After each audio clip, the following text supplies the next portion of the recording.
পেনভিশন TV presents. মৃত্যু বলা বা অ্যাক্সিডেন্টে মারা যায় তখন পোস্টমর্টেম করে বা ময়না তদন্ত করে, এটি শরীয়সম্মত কিনা? লাশের উপর যে অত্যাচারটা হয় ময়নাতদন্তে, এটা খুবই জঘন্য, আচ্ছা, খুবই জঘন্য।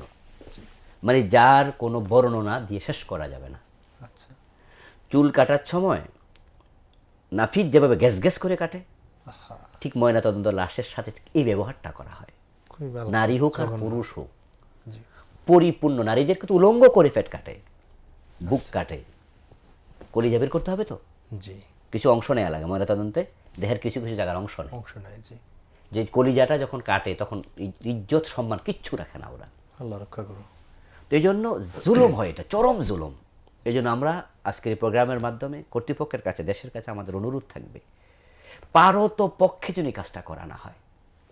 আর যখন বিভিন্ন মামলা টামলার কারণে বিভিন্ন ডকুমেন্ট তৈরি করতে হয়, একান্ত বাধ্য যদি হয়, জি, লাশের সাথে যেন সম্মানজনক আচরণ করা হয়। যতটুকু পারে নারী ডাক্তার দিয়ে নারীর ময়নাতদন্ত হওয়া উচিত। জি, নারী রুম দিয়ে, নারী নারী যে ডোম আছে, নারী ডাক্তার রাখা উচিত আমি মনে করি। জি, জি, এই বিষয়ে আলাদা লেখাপড়া করা দরকার, জি, এই বিষয়ে আলাদা মানে গুরুত্ব দিয়ে করা উচিত। এটা জি, পুরুষ ডাক্তার দিয়ে পুরুষের ময়নাতদন্ত করা উচিত। আচ্ছা, ডাক্তার যদি জীবিত মানুষের ওপেনার সার্জারি করতে পারে, ওই ডাক্তার মরাটা পারবে না কেন? অবশ্যই পারবে, ডোম লাগবে কেন আলাদা? নিশ্চয়ই। আলাদা জালেম লাগবে কেন যে একবারে হাতুড়ি দিয়ে কাস্তে দিয়ে কাটবে, ছুরি দিয়ে কেটে ফেলবে? কোনো সম্মান রাখা হচ্ছে না। যদি একজন সুস্থ মানুষকে, জীবিত মানুষকে একজন ডাক্তার আদবের সাথে এটা করতে পারে, জি, নারী ডাক্তার নারীর অপারেশন করতে পারে, তো মৃত্যুর পরে তার ইজ্জত কে নষ্ট করা হবে? বরং এটা কবিরা গুনাহ হবে জি, যারা হেদকে হুরমত করছে।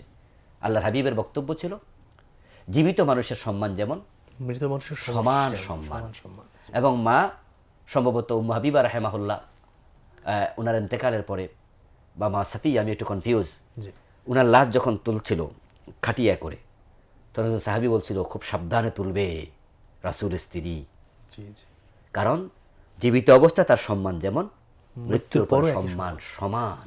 সুবহানাল্লাহ।